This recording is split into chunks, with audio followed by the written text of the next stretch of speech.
देवियों सज्जनों, नमस्कार। पावन प्रदेश हरियाणा की ऐतिहासिक नगरी हिसार के महाराजा अग्रसेन अंतर्राष्ट्रीय हवाई अड्डा परिसर में आयोजित इस समारोह में हार्दिक स्वागत अभिनंदन। देश के यशस्वी प्रधानमंत्री, दुनिया के सर्वाधिक लोकप्रिय नेता और विकसित भारत के शिल्पी माननीय श्री नरेंद्र मोदी जी का आप सबके करतल ध्वनि के साथ, ऊर्जा और उल्लास से भरी करतल ध्वनि के साथ प्रधानमंत्री महोदय का वंदन अभिनंदन। इस अवसर पर मंच पर गरिमामयी उपस्थिति है हरियाणा के माननीय मुख्यमंत्री श्री नायब सिंह सैनी जी का, उनका भी हार्दिक स्वागत अभिनंदन है। साथ ही उपस्थित हैं केंद्रीय नागरिक विमानन मंत्रालय में राज्य मंत्री श्री मुरलीधर मोहोल जी, हरियाणा सरकार में माननीय मंत्री श्री विपुल गोयल जी, कृष्ण कुमार बेदी जी और रणवीर गंगवा जी, माननीय सांसद धर्मवीर जी, सुभाष बराला जी, किरण चौधरी जी और भारतीय जनता पार्टी के प्रदेश अध्यक्ष मोहनलाल बाडोली जी। आप सभी का और दर्शक दीर्घा में विशाल संख्या में बैठे हुए आप सभी का हार्दिक स्वागत अभिनंदन वंदन आप सभी का। देवियों सज्जनों, मैं निवेदन करूंगा माननीय मुख्यमंत्री श्री नायब सिंह सैनी जी से कि वे प्रदेशवासियों की ओर से माननीय प्रधानमंत्री महोदय का स्वागत अभिनंदन करें और सबसे पहले प्रधानमंत्री जी को हमारे किसानों की मेहनत का फल, तैयार गेहूं की सुनहरी बालियों का गुच्छा और उसमें कमल के फूल जो हमारी आस्था का, आध्यात्मिकता का प्रतीक है, भेंट करके उनका स्वागत अभिनंदन करें। मुख्यमंत्री महोदय से मैं पुनः निवेदन करूंगा, अब माननीय प्रधानमंत्री महोदय को पगड़ी और शॉल भेंट कर उनका अभिनंदन करें आपके करतल ध्वनि के साथ। हरियाणा की यह पगड़ी अतिथि के प्रति हमारे सर्वोच्च सम्मान का प्रतीक है। देवियों सज्जनों, और हम सब उसी भाव के साथ प्रधानमंत्री महोदय का स्वागत अभिनंदन कर रहे हैं और साथ ही शॉल जो मुख्यमंत्री महोदय भेंट करने जा रहे हैं प्रधानमंत्री महोदय को, वो शॉल हमारे प्रदेशवासियों की ओर से स्नेह, प्रधानमंत्री महोदय के प्रति कृतज्ञता का भाव, प्रधानमंत्री महोदय के प्रति उसकी अभिव्यक्ति। अब मैं निवेदन करूंगा भारतीय जनता पार्टी के प्रदेश अध्यक्ष मोहनलाल बाडोली जी से कि वे प्रधानमंत्री महोदय को बाबा साहेब की प्रतिमा भेंट करें। करतल ध्वनि, तालियों की आवाज तो आप सबकी तरफ से आते रहनी चाहिए। और अब अनुरोध हरियाणा सरकार में सामाजिक न्याय और अधिकारिता मंत्री श्री कृष्ण कुमार बेदी जी से, वे प्रधानमंत्री महोदय को एक स्मृति चिन्ह भेंट करें। ये स्मृति चिन्ह नॉन स्टॉप हरियाणा के नित नए संकल्पों को पूरा करने का भाव अभिव्यक्त करता है। देवियों सज्जनों, बहुत बहुत वंदन अभिनंदन माननीय प्रधानमंत्री श्री नरेंद्र मोदी जी का। मैं अब निवेदन करूंगा माननीय मुख्यमंत्री हरियाणा श्री नायब सिंह सैनी जी से कि वे प्रदेशवासियों की ओर से माननीय प्रधानमंत्री महोदय के स्वागत के साथ साथ अपने संबोधन के लिए पधारें। माननीय मुख्यमंत्री हरियाणा श्री नायब सिंह सैनी जी।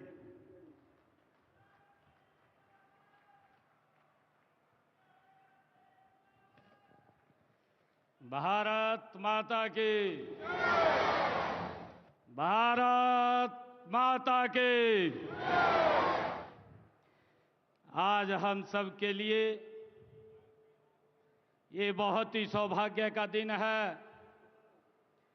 दुनिया के सबसे लोकप्रिय नेता, भारत के यशस्वी प्रधानमंत्री आदरणीय नरेंद्र मोदी जी आज हरियाणा को विकसित हरियाणा बनाने के लिए आज हरियाणा में पधारे हैं। मैं हरियाणा की 2,80,00,000 लोगों की तरफ से आदरणीय नरेंद्र मोदी जी का स्वागत करता हूं, उनका धन्यवाद करता हूं। माननीय प्रधानमंत्री जी, महाराजा अग्रसेन जी की इस पावन धरा और वीर भूमि हरियाणा में पधारने पर मैं अपने सभी हरियाणा परिवारजनों की ओर से आपका हार्दिक स्वागत करता हूं, अभिनंदन करता हूं और आपको हरियाणा की ऐतिहासिक जीत की बधाई देता हूं, आपको राम राम करता हूं। आदरणीय प्रधानमंत्री जी, यह वही हिसार है जहां की मिट्टी के मेहनत की खुशबू उठती है, जहां पशुधन की समृद्धि गूंजती है, जहां के सैनिकों ने हमेशा हंसकर देश के लिए कुर्बानियां दी हैं। आज विद्या का प्रकाश हर घर को रोशन करता है। यहाँ की राखी गढ़ी में हमें हमारी प्राचीन सभ्यता की गौरव गाथा सुनाती है।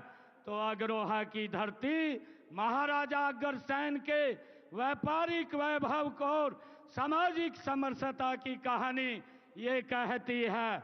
आदरणीय प्रधानमंत्री जी, आपके आशीर्वाद से अब हमारे खेतों में सिर्फ फसलें नहीं, उम्मीदें भी लहलहाती हैं।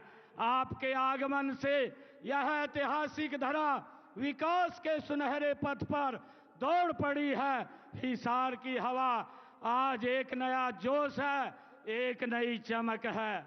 माननीय प्रधानमंत्री जी, आज भारतीय संविधान के शिल्पी भारत रत्न डॉक्टर साहेब भीमराव अंबेडकर जी की 135वीं जयंती है।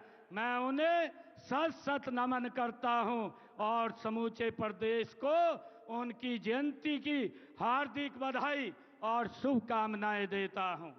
मुझे खुशी है आदरणीय प्रधानमंत्री जी, आज 14 अप्रैल का यह दिन हम सब के लिए बड़ा ही ऐतिहासिक है।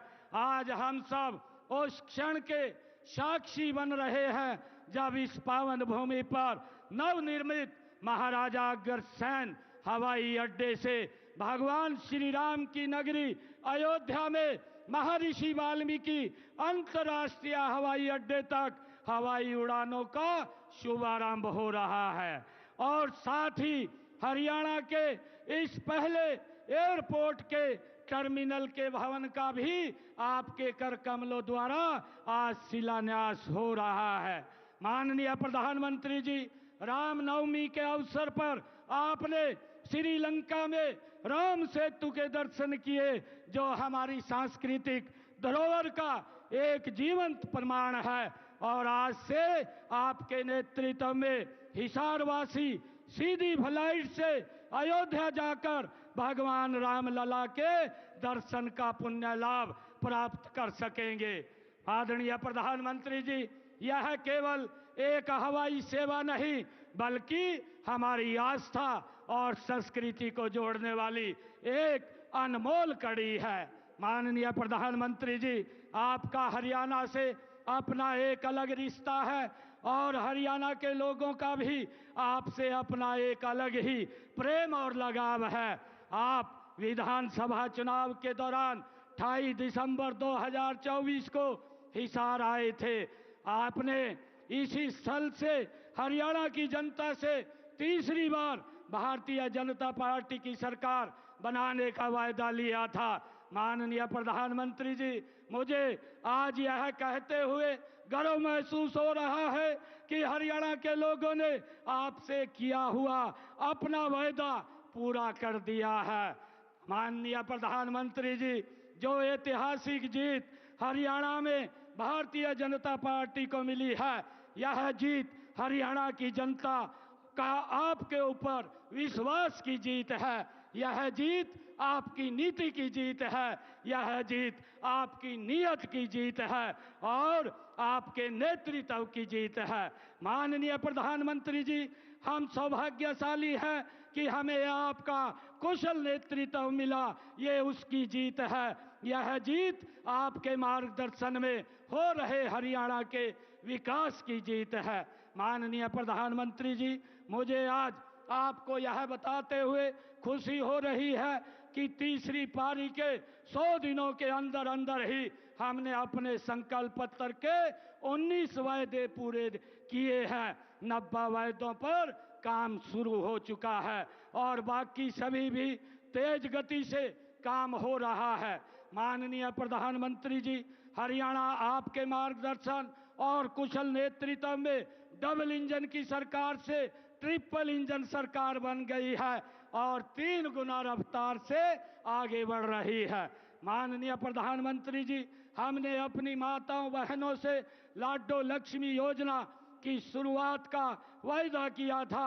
मुझे बताते हुए खुशी हो रही है कि हमने पहले ही बजट में हमने इस योजना के लिए 5000 करोड़ रुपए का प्रावधान कर दिया है।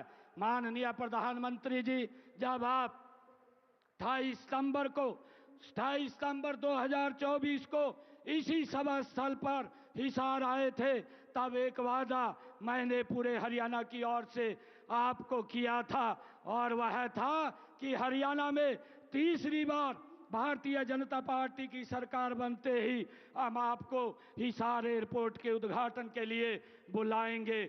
और आपने भी वायदा किया था और गारंटी भी दी थी कि सरकार बनते ही एयरपोर्ट के काम में गति भी आएगी और इसका उद्घाटन करने भी आएंगे।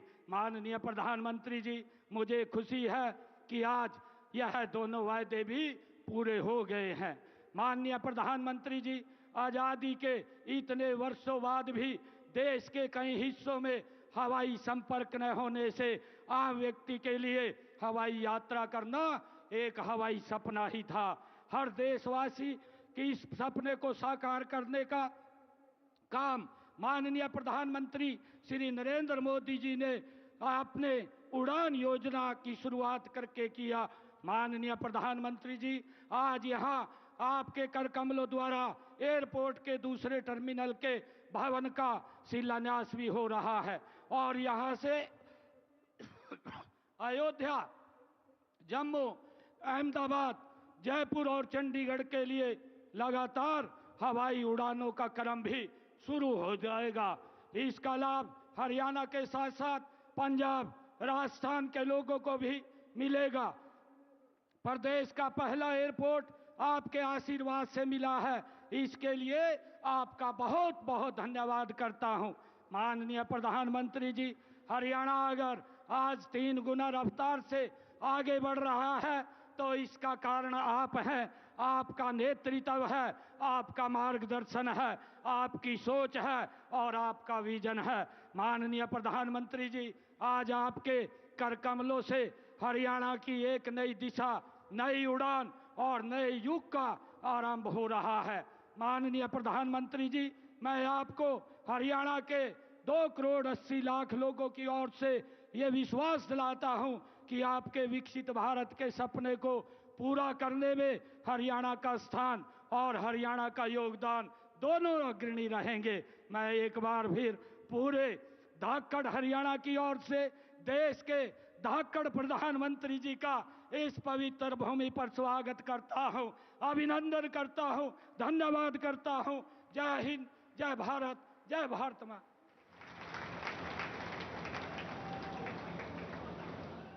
बहुत बहुत आभार माननीय मुख्यमंत्री महोदय का। देवियों सज्जनों, अब समय है हमारे संकल्पों की उड़ान का। आज यहां माननीय प्रधानमंत्री महोदय महाराजा अग्रसेन अंतर्राष्ट्रीय हवाई अड्डे के दूसरे टर्मिनल के निर्माण कार्य की शिला पट्टिका का अनावरण करेंगे पहले, और फिर हिसार हवाई अड्डे से पहली व्यावसायिक उड़ान का भी शुभारंभ करेंगे। मैं निवेदन करूंगा माननीय प्रधानमंत्री महोदय से कि वे पहले रिमोट का बटन दबाकर महाराजा अग्रसेन अंतर्राष्ट्रीय हवाई अड्डे के दूसरे टर्मिनल के निर्माण की शिला पट्टिका का अनावरण करने की कृपा करें।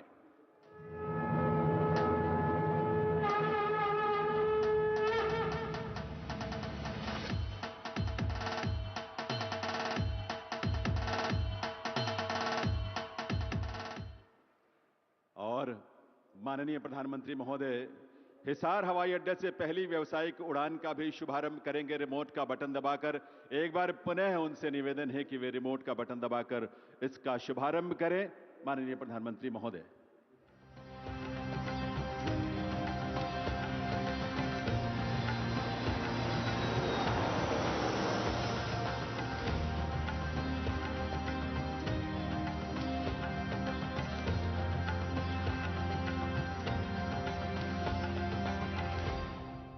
देवियों सज्जनों, आप सबको हृदय से बधाई इस उड़ान की, संकल्पों के इस नए उड़ान की। और ये दृश्य आपके सामने हमारे इस एयरपोर्ट के उस रनवे का है जहां से पहली व्यावसायिक उड़ान जो है वो टेक ऑफ करने वाली है, उसकी शुरुआत हो रही है।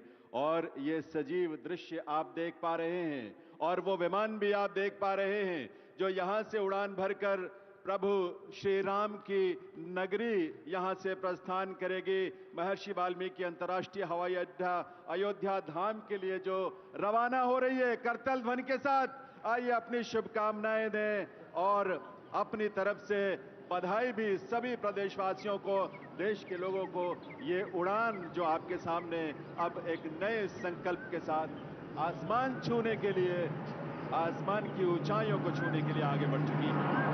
बहुत बहुत आभार माननीय प्रधानमंत्री महोदय का इस उड़ान के लिए, इस सौगात के लिए। आज के विशेष दिन पर ये उड़ान को देखिए एक शुरुआत है जो भविष्य में और भी विस्तार पाएगा।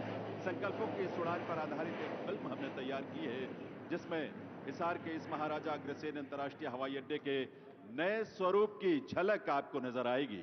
आइए देखते हैं ये फिल्म। हरियाणा का दिल हिसार, जहां इतिहास की गूंज हवाओं में तैरती है और भविष्य की उड़ान तैयार है।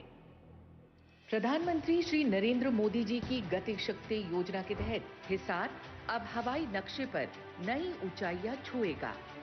आज माननीय प्रधानमंत्री जी ने महाराजा अग्रसेन हवाई अड्डे से अयोध्या के लिए पहली उड़ान को अपने शुभ कर कमलों से रवाना किया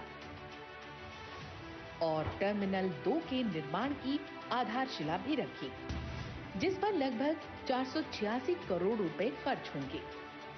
हरियाणा सरकार के सहयोग से बना ये एयरपोर्ट न केवल क्षेत्रीय विकास और रोजगार का द्वार खोलेगा, बल्कि देश के प्रमुख शहरों से सीधी हवाई कनेक्टिविटी भी सुनिश्चित करेगा। 7200 एकड़ में फैले इस इंटीग्रेटेड एविएशन हब में 4200 एकड़ पर एयरपोर्ट और 3000 एकड़ पर एविएशन हब विकसित हो रहा है। 3000 मीटर लंबा रनवे हर मौसम और हर समय उड़ानों के लिए तैयार है। ATR 72 से लेकर एयरबस 320 तक की उड़ानों के संचालन के लिए भी सक्षम। हरियाणा का ये एयरपोर्ट हर साल 21 लाख यात्रियों को संभाल सकेगा। शुरुआती उड़ानों में अयोध्या, जम्मू, जयपुर, अहमदाबाद और चंडीगढ़ को जोड़ा जा रहा है। व्यापार, पर्यटन और औद्योगिक विकास को नई रफ्तार देने के लिए हिसार हवाई अड्डा, जहां सपनों की डोर अब सीधे जुड़ती है आसमान से। आप सबकी करतल ध्वनि के साथ आइए इस अवसर को हम मिलकर मनाएं उत्साह से, जहां ये सौगात आज हम सबको मिली है प्रधानमंत्री महोदय के करकमलों से। देवी सज्जनों, माननीय प्रधानमंत्री महोदय की प्रेरणा और उनके मार्गदर्शन में हरियाणा प्रदेश ने बीते 10 वर्षों में विकास और सुशासन के नए प्रतिमान स्थापित किए हैं। 10 वर्षों की इस यात्रा पर आधारित एक लघु फिल्म है जो हमने तैयार की है। आइए देखते हैं ये फिल्म। 2014 देश ने एक बड़ा बदलाव देखा। मैं नरेंद्र दामोदर दास मोदी प्रधानमंत्री नरेंद्र मोदी जी ने देश की कमान संभाली और अपने कड़े और बड़े फैसलों से देश को एक नई दिशा दी। पर हरियाणा में भी था भेदभाव, क्षेत्रवाद का बोलबाला। अगर पारदर्शिता भी थी तो सिर्फ बातों और दावों में। ऐसे कठिन समय में हरियाणा ने मोदी जी का साथ चुना और फिर हुआ हरियाणा में एक नए दौर का उदय। हरियाणा अद्भुत संभावनाओं का राज्य है। डबल इंजन सरकार आपके लिए विकसित हरियाणा बनाने में जुटी है। मोदी जी के इस विजन को मिशन बनाया हरियाणा सरकार ने। राज्य की नीतियां, निर्णय और सरकार द्वारा लोगों के लिए प्रयास सुशासन की डोर में बंधे। अंतिम छोर तक हरियाणा सरकार पहुंची। ध्येय सिर्फ सेवा रहा और मिशन विकास। आदरणीय प्रधानमंत्री नरेंद्र मोदी जी का जो शब्द है, सबका साथ, सबका विकास और सबका प्रयास, उसको लेकर के हमारी सरकार निरंतर काम कर रही है। हरियाणा ने लोगों को गरीबी से बाहर लाने का संकल्प सिर्फ कागजों पर नहीं, जमीन पर उतारा।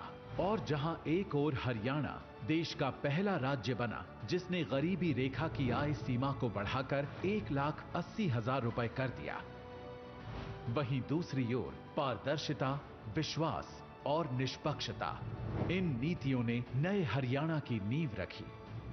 आज 60 विभागों की 819 सेवाएं ऑनलाइन मिल रही हैं। साथ ही हरियाणा परिवार पहचान पत्र जारी करने वाला देश का पहला राज्य है। इससे 52 लाख परिवारों को योजनाओं का लाभ मिल रहा है और वो भी घर बैठे।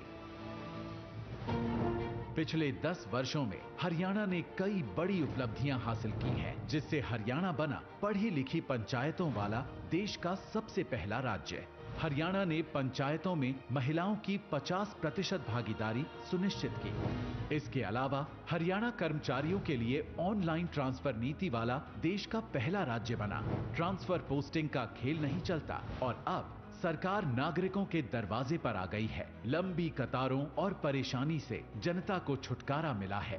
सामाजिक सुरक्षा पेंशन, जो कि 2014 में 1000 रुपए थी, उसे बढ़ाकर 3000 रुपए करने वाला पहला राज्य भी बन गया है हरियाणा। किसानों को सही समय पर भुगतान की चुनौती से निपटने के लिए हरियाणा सरकार ने शुरू किया मेरी फसल मेरा ब्यौरा पोर्टल। अब फसल बेचने के 48 घंटों के भीतर किसान को मिलता है पूरा भुगतान सीधे खाते में। डीबीटी के माध्यम से सीधे 12 लाख किसानों के खाते में फसल खरीद के 1,25,000 करोड़ रुपए पहुंचे हैं। इतना ही नहीं, 45 लाख परिवारों को चिरायु योजना से सालाना 5 लाख रुपए तक का मुफ्त इलाज भी उपलब्ध है। हरियाणा ने 1 करोड़ 20 लाख से ज्यादा चिरायु आयुष्मान कार्ड बनाए, ताकि अब बीमारी से किसी पर कोई बोझ न आए। साथ ही हरियाणा ने अंग्रेजों के समय से चले आ रहे लाल डोरा के विवादों को खत्म किया। 25 लाख से अधिक परिवारों को लाल डोरा के भीतर अपनी जमीन का स्वामित्व मिला। भविष्य को संवारने की इसी मुहिम में हरियाणा में 13 लाख से ज्यादा घरों तक पहुंचा नल से साफ पानी, जिससे अब बेटियां पानी भरने नहीं, सपने पूरे करने निकलती हैं। आज 6000 से अधिक गांवों में 24 घंटे बिजली उपलब्ध है। साथ ही रेलवे और मेट्रो नेटवर्क का विस्तार भी तेजी से हो रहा है।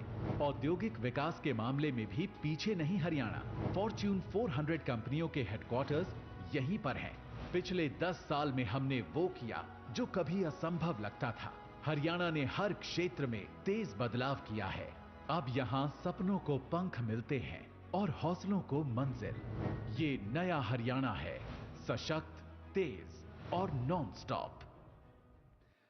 एक बार आपकी करतल ध्वनि की गूंज जरूर सुनाई देनी चाहिए, क्योंकि ये नया हरियाणा है, नॉन स्टॉप हरियाणा है। देवियों सज्जनों, स्वतंत्र भारत के इतिहास में वर्ष 2014 आप सब इस बात को गहरे से महसूस करते हैं, एक नए युग के प्रवर्तन का वर्ष था, जब माननीय प्रधानमंत्री श्री नरेंद्र मोदी ने देश का नेतृत्व संभाला और बाबा साहेब के चिंतन और उनकी विरासत को समावेशी भारत, विकसित भारत के निर्माण का आधार बनाया। सबका साथ, सबका विकास बाबा साहेब के उसी चिंतन का विस्तार है। आइए देवियों सज्जनों, आप सबके करतल ध्वनि के साथ निवेदन करें ऐसे युग दृष्टा प्रधानमंत्री श्री नरेंद्र मोदी जी से, वे अपने संबोधन के लिए पधारें, हम सबका मार्गदर्शन करें, हम सबको शुभकामना, अपना शुभ संदेश दें। माननीय प्रधानमंत्री महोदय।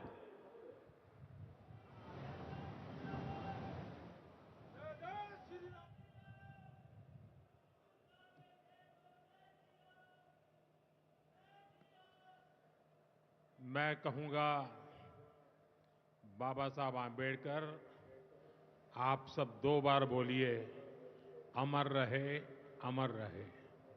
बाबा साहब आंबेडकर, बाबा साहब आंबेडकर, बाबा साहब आंबेडकर। हरियाणा के मुख्यमंत्री श्रीमान नायब सिंह सैनी जी, केंद्रीय मंत्रिमंडल के मेरे साथी श्रीमान मुरलीधर मोहोल जी, हरियाणा सरकार के सभी मंत्रीगण, सांसद और विधायकगण और मेरे प्यारे भाई और बहनों,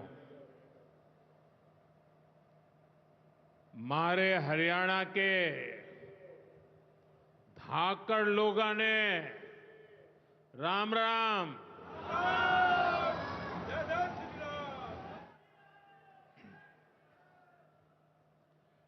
ठाडे जवान, ठाडे खिलाड़ी और ठाडा भाईचारा यो है हरियाणा की पहचान।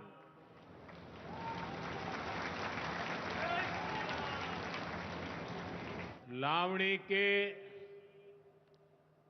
इस अति व्यस्त समय में आप इतनी विशाल संख्या में हमें आशीर्वाद देने पहुंचे हैं। मैं आप सभी जनता जनार्दन का अभिनंदन करता हूं। गुरु जंबेश्वर, महाराजा अग्रसेन और अग्रोहा धाम को भी श्रद्धापूर्वक नमन करता हूं। साथियों, हरियाणा से, हिसार से मेरी कितनी ही यादें जुड़ी हुई है। जब भारतीय जनता पार्टी ने मुझे हरियाणा की जिम्मेदारी दी थी, तो यहां अनेक साथियों के साथ मैंने लंबे समय तक मिलकर काम किया था। इन सभी साथियों के परिश्रम ने भारतीय जनता पार्टी की हरियाणा में नींव को मजबूत किया है। और आज मुझे ये देखकर गर्व होता है कि भाजपा विकसित हरियाणा, विकसित भारत के लक्ष्य को लेकर पूरी गंभीरता से काम कर रहा है। साथियों, आज का दिन हम सभी के लिए, पूरे देश के लिए और खास करके दलित, पीड़ित, वंचित, शोषित उन सब के लिए बहुत महत्वपूर्ण दिवस है। उनके जीवन में तो दूसरी दिवाली होती है। आज संविधान निर्माता बाबा साहब आंबेडकर की जयंती है। उनका जीवन, उनका संघर्ष, उनका जीवन संदेश हमारी सरकार की 11 साल की यात्रा का प्रेरणा स्तंभ बना है। हर दिन, हर फैसला, हर नीति बाबा साहब आंबेडकर को समर्पित है। वंचित, पीड़ित, शोषित, गरीब, आदिवासी, महिलाएं, इनके जीवन में बदलाव लाना, इनके सपनों को पूरा करना, ये हमारा मकसद है।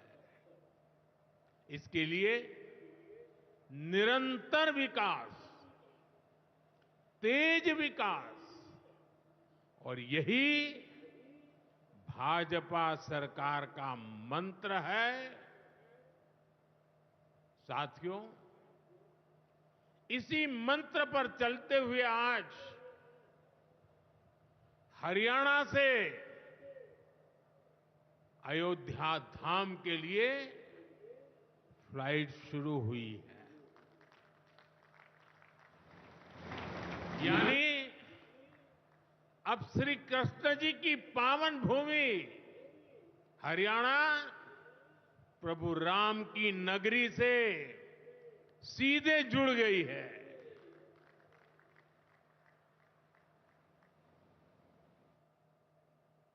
अग्रसेन हवाई अड्डे से वाल्मीकि हवाई अड्डे आज सीधी उड़ान भरी जा रही है।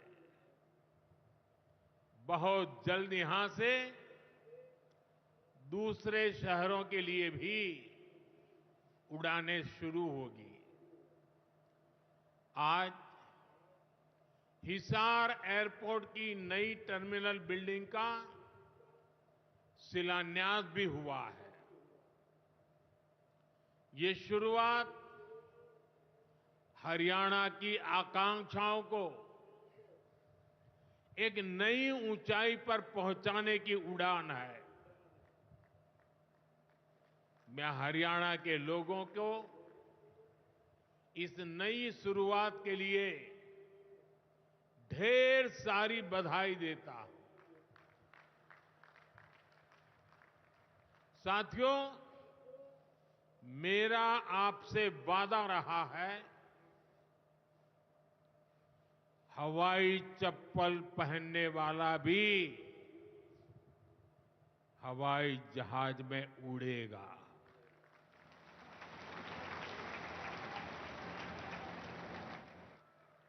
और ये वायदा हम देश में चारों तरफ पूरा होता देख रहे हैं। बीते 10 सालों में करोड़ों भारतीयों ने जीवन में पहली बार हवाई सफर की है। हमने वहां भी नए एयरपोर्ट बनाए, जहां कभी अच्छे रेलवे स्टेशन तक नहीं थे। 2014 से पहले देश में 74 एयरपोर्ट थे। सोचिए, 70 साल में 74। आज देश में एयरपोर्ट की संख्या 150 के पार हो गई है।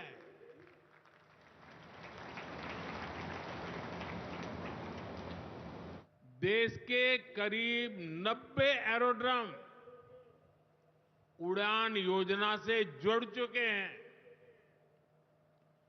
600 से अधिक रूट पर उड़ान योजना के तहत हवाई सेवा चल रही है। इनमें बहुत कम पैसों में लोग हवाई यात्रा कर रहे हैं। और इसलिए आज हर साल हवाई यात्रा करने वालों का नया रिकॉर्ड बन रहा है। हमारी एयरलाइन कंपनियों ने भी रिकॉर्ड संख्या में 2000 नए जहाजों का, हवाई जहाजों का ऑर्डर दिया है। और जितने नए जहाज आएंगे, उतनी ही ज्यादा नौकरियां पायलट के रूप में हो, एयर होस्टेस के रूप में हो, सैकड़ों नई सेवाएं भी होती है। एक जगह हवाई जहाज चलता है तब ग्राउंड स्टाफ होता है, न जाने कितने काम होते हैं। ऐसी अनेक सेवाओं के लिए नौजवानों को रोजगार के अवसर मिलेंगे। इतना ही नहीं, हवाई जहाज के मेंटेनेंस से जुड़ा एक बड़ा सेक्टर भी अनगिनत रोजगार बनाएगा। हिसार का ये एयरपोर्ट भी हरियाणा के नौजवानों के सपनों को नई ऊंचाई देगा। साथियों, हमारी सरकार एक तरफ कनेक्टिविटी पर बल दे रही है, दूसरी तरफ गरीब कल्याण और सामाजिक न्याय भी सुनिश्चित कर रही है। और यही तो बाबा साहब आंबेडकर का सपना था।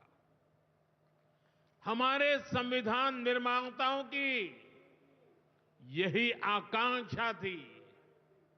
देश के लिए मरने मिटने वालों का भी यही सपना था। लेकिन हमें ये कभी भूलना नहीं है कि कांग्रेस ने बाबा साहब आंबेडकर के साथ क्या किया।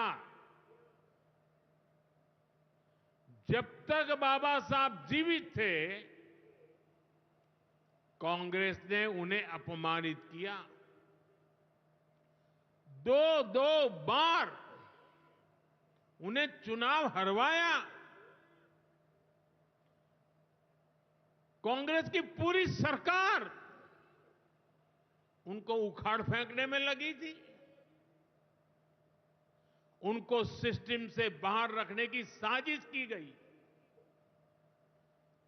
जब बाबा साहब हमारे बीच नहीं रहे तो कांग्रेस ने उनकी याद तक मिटाने की कोशिश की। कांग्रेस ने बाबा साहब के विचारों को भी हमेशा के लिए खत्म कर देना चाहा।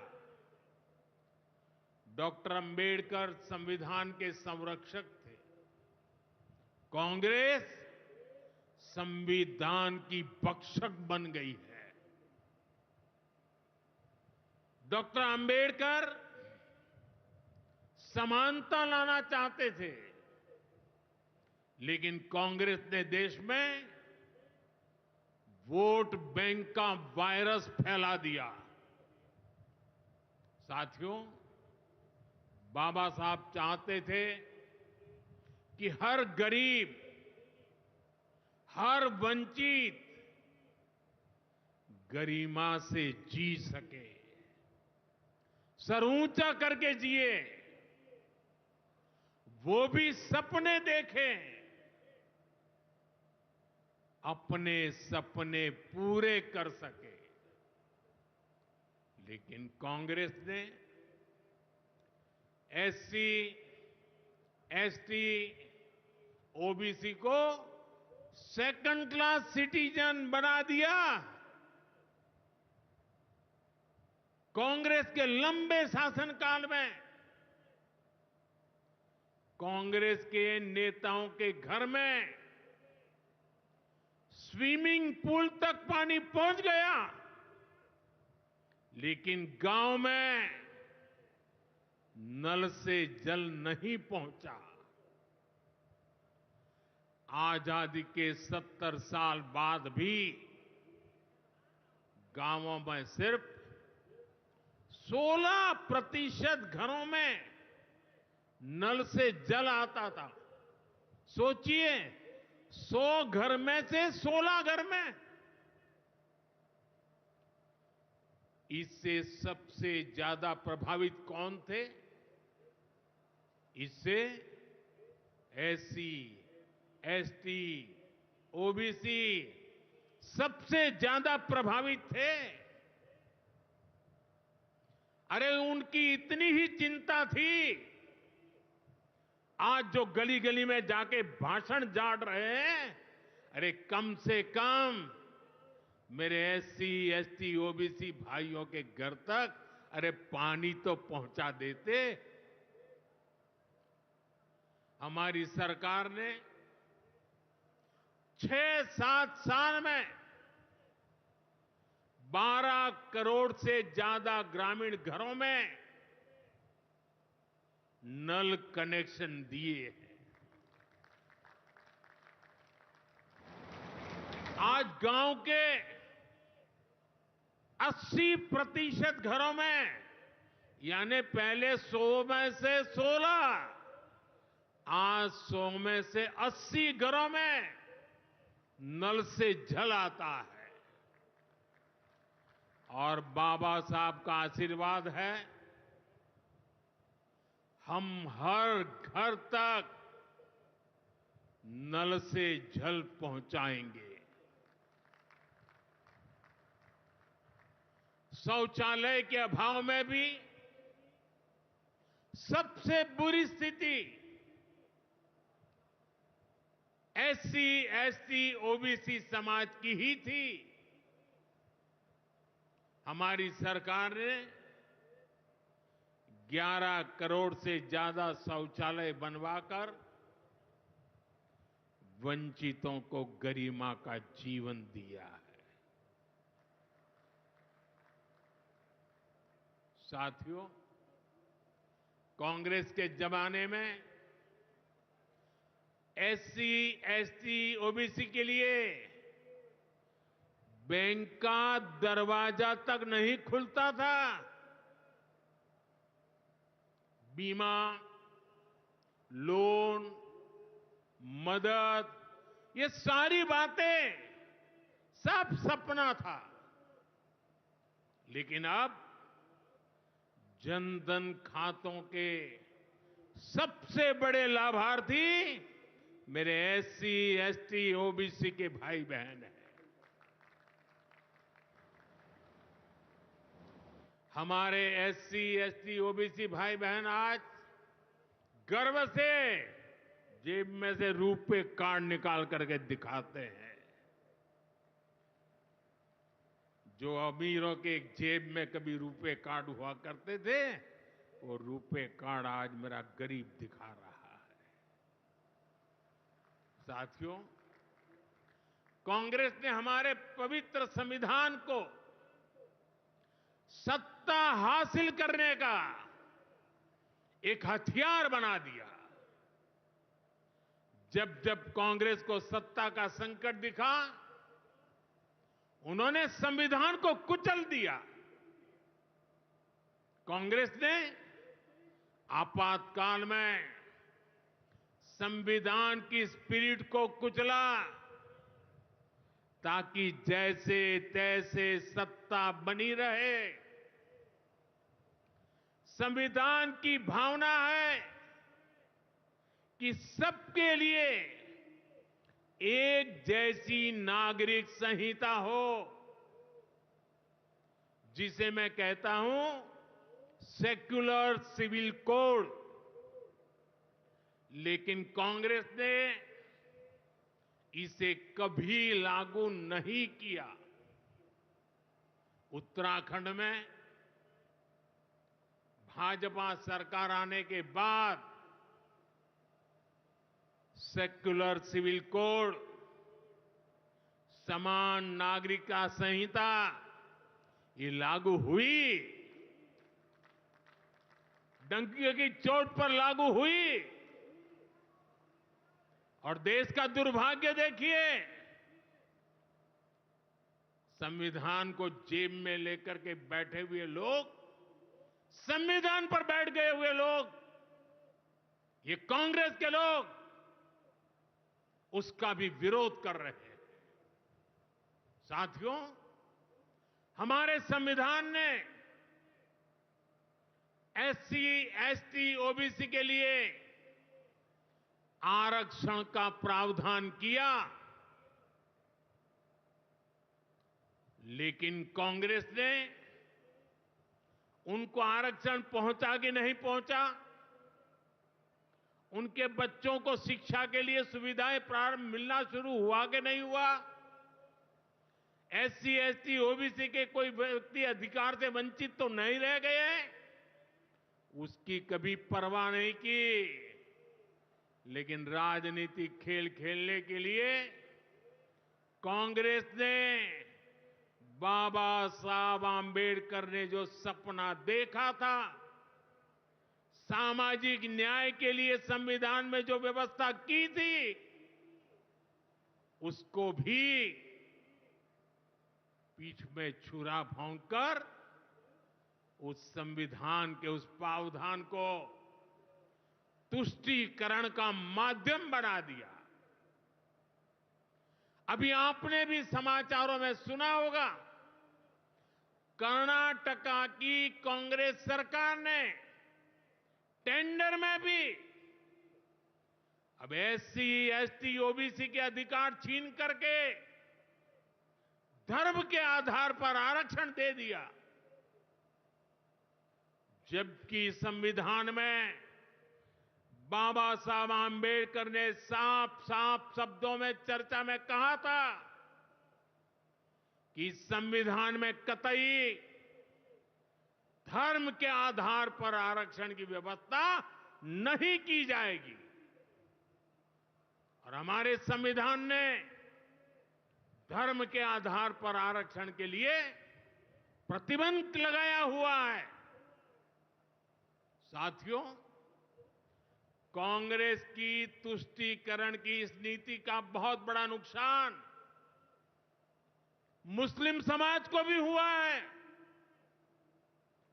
कांग्रेस ने सिर्फ कुछ कट्टरपंथियों को ही खुश किया है, बाकी समाज बेहाल रहा, अशिक्षित रहा, गरीब रहा।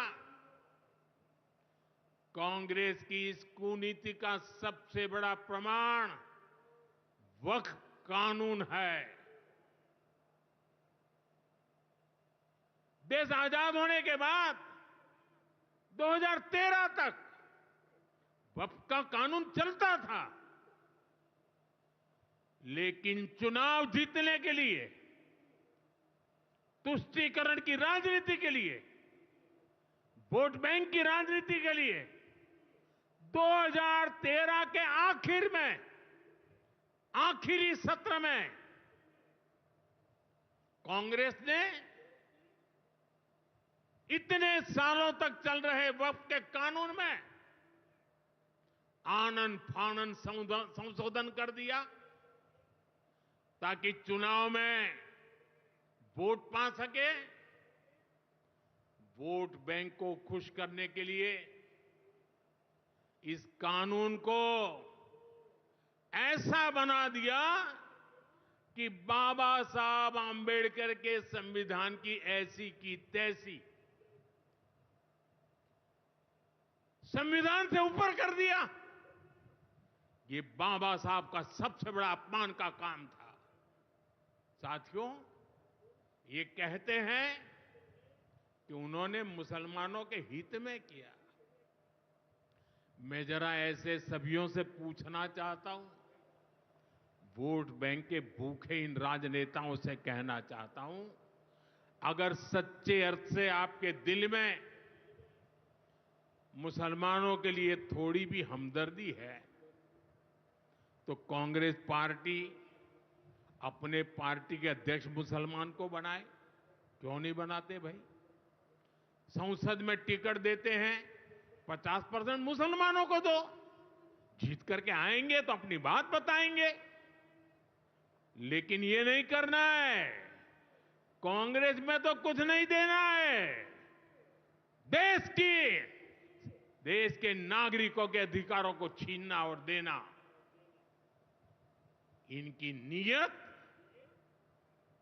किसी का भी भला करने की कभी नहीं रही, मुसलमानों का भला करने की भी नहीं रही। यही कांग्रेस की अच्छी सच्चाई है। साथियों, वक्फ के नाम पर लाखों हेक्टेयर जमीन पूरे देश में है। इस जमीन, इस प्रॉपर्टी से गरीब का, बेसहारा महिलाओं बच्चों का भला होना चाहिए था। और आज ईमानदारी से उसका उपयोग हुआ होता तो मेरे मुसलमान नौजवानों को साइकिल के पंक्चर बना करके जिंदगी नहीं गुजारनी पड़ती। लेकिन इससे मुट्ठी भर भू माफिया का कोई भला हुआ। पसमानदा मुस्लिम इस समाज को कोई फायदा नहीं हुआ। और ये भूमाफिया किसकी जमीन लूट रहे थे? ये दलित की जमीन लूट रहे थे, पिछड़ों की जमीन लूट रहे थे, आदिवासी की जमीन लूट रहे थे, विधवा महिलाओं की संपत्ति लूट रहे थे। सैकड़ों विधवा मुस्लिम महिलाओं ने भारत सरकार को चिट्ठी लिखी, तब जाके कानून की चर्चा आई है। वक्फ कानून में बदलाव के बाद अब ये गरीबों से जो लूटा जा रहा है वो बंद होने वाला है।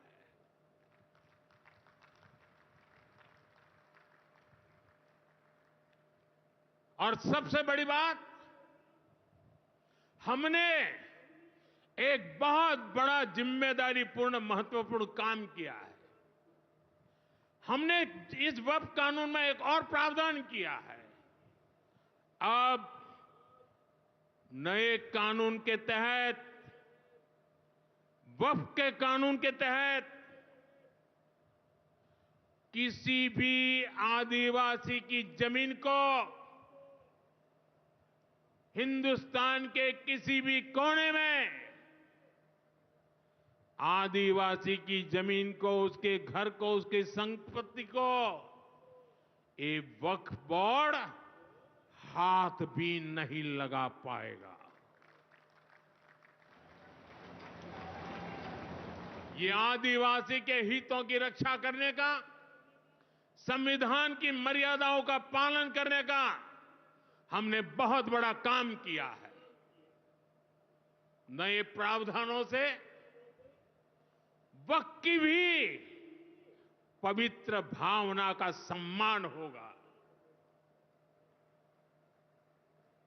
मुस्लिम समाज के गरीब और पसमानदा परिवारों, मुस्लिम महिलाओं, खास करके मुस्लिम विधवाओं को, मुस्लिम बच्चों को उनका हक भी मिलेगा और भविष्य में उनका हक सुरक्षित रहेगा। और यही तो बाबा साहब आंबेडकर ने संविधान के स्पिरिट में हमें काम दिया हुआ है। यही असल स्पिरिट है, यही असली सामाजिक न्याय है। साथियों, हमारी सरकार ने 2014 के बाद बाबा साहब आंबेडकर की प्रेरणा को आने वाली पीढ़ियों तक पहुंचाने के लिए अनेक महत्वपूर्ण कदम उठाए। बाबा साहब देश और दुनिया में जहां जहां रहे, वे सभी स्थान उपेक्षित थे। जो संविधान के नाम पर अपनी राजनीतिक रोटी सेकने के लिए निकले हैं, उन्होंने बाबा साहब से जुड़े हुए हर स्थान का अपमान किया, इसे इतिहास से मिटाने का प्रयास किया। स्थिति ये थी कि मुंबई के इंदु मिल में बाबा साहब आंबेडकर का स्मारक बनाने के लिए भी देश भर में लोगों को आंदोलन करने पड़े। हमारी सरकार ने आते ही इंदु मिल के साथ साथ बाबा साहब आंबेडकर की महू की जन्मभूमि हो, बाबा साहब आंबेडकर जी की लंदन की शिक्षा भूमि हो, दिल्ली में उनकी महापरिनिर्वाण स्थली हो, या फिर नागपुर की दीक्षा भूमि हो, हमने सभी का विकास किया। इनको पंच तीर्थ के रूप में विकसित किया है। मेरा सौभाग्य है कि कुछ दिन पहले ही मुझे दीक्षा भूमि में जाकर, नागपुर जाकर बाबा साहब को नमन करने का अवसर मिला। साथियों, कांग्रेस के लोग सामाजिक न्याय की बड़ी बड़ी बातें करते हैं, लेकिन हमें ये भी याद रखना है कि कांग्रेस ने बाबा साहब आंबेडकर और चौधरी चरण सिंह जी, इन दोनों महान सपूतों को भारत रत्न नहीं दिया था। बाबा साहब आंबेडकर को भारत रत्न तब मिला जब केंद्र में भाजपा के समर्थन वाली सरकार बनी। वहीं हमें गर्व है कि भाजपा की ही सरकार ने चौधरी चरण सिंह जी को भी भारत रत्न दिया है। साथियों, सामाजिक न्याय के, गरीब कल्याण के पथ को हरियाणा की भाजपा सरकार भी निरंतर सशक्त कर रही है। सरकारी नौकरियां की भी हरियाणा में क्या हालत थी, आप सबको पता है। यूं किया करते, जे नौकरी लागनी है तो किसी नेता के गैल हो ले, और न तो रुपया ले आ, बापू की जमीन और मां के तो जेवर भी बिक जाया करते। मुझे खुशी है कि नायब सिंह सैनी जी की सरकार ने कांग्रेस की इस बीमारी का इलाज कर दिया।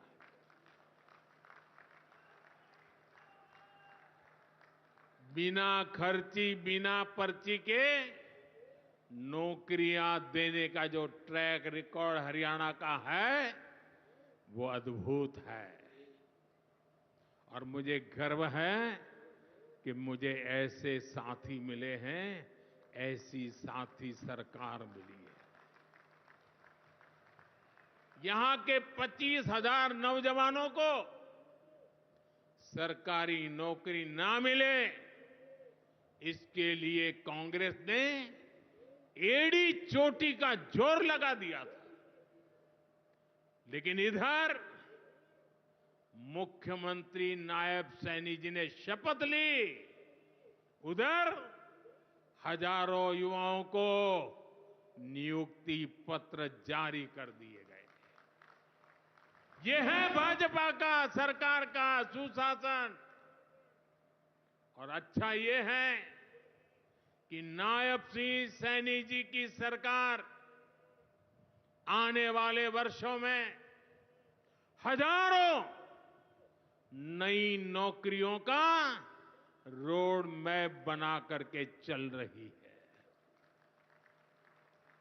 साथियों, हरियाणा वो प्रदेश है जहां बहुत बड़ी संख्या में युवा सेना में जाकर देश की सेवा करते हैं। कांग्रेस ने तो वन रैंक वन पेंशन को लेकर भी दशकों तक धोखा ही दिया। ये हमारी सरकार है जिसने वन रैंक वन पेंशन योजना लागू की। अब तक हरियाणा के पूर्व फौजियों को भी ओआरओपी के वन रैंक वन पेंशन के 13,500 करोड़ रुपए, 13,500 करोड़ रुपए दिए जा चुके हैं।